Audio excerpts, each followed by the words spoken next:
"Go south and find Captain Anderson." Those were the last words of Sheriff. And Deputy Adam has been off, riding into the unknown searching for an old legend. It has been a month, or was it even more? Adam was not sure. He has lost track of time after the first week. He first traveled through the great mountains. Mountains so tall, they looked like mythical giants sculpted out of stone. The roads were full of steep slopes. So high, clouds became a companion in his journey. After a few days, once he came down the mountain, a new challenge awaited his path, the Desert of the Dead.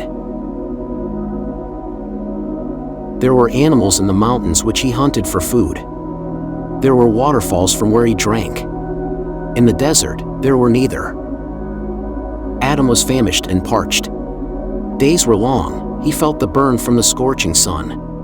Nights were even longer when he shivered in the cold of the desert. But he was well aware he wasn't alone in his voyage. He was being followed, and they were not far behind. 2 days' ride, or maybe less according to his measure. One-Eyed John and his men. 4 men in total. Deputy Adam was fairly skilled with his rifle. But he was a practical man. He knew he does not stand a chance with this bunch. Not to forget, they were led by One-Eyed John, the notorious fugitive of 3 states, and a highly decorated marksman. To date, he had never missed his target. Also, he is most feared for torturing his victims before executing them. Kneecapping his opponents was his favorite move. That's what happened to the sheriff and other colleagues of Adam. They were all killed by John and his associates.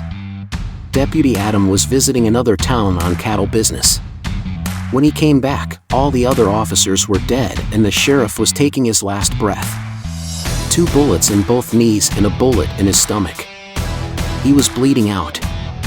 That's when he said, "Go south and find Captain Anderson." Before John and his men come back, Adam left town. He thought he would be safe on his journey. He soon realized that was not going to happen. He first spotted them when he was climbing the mountains.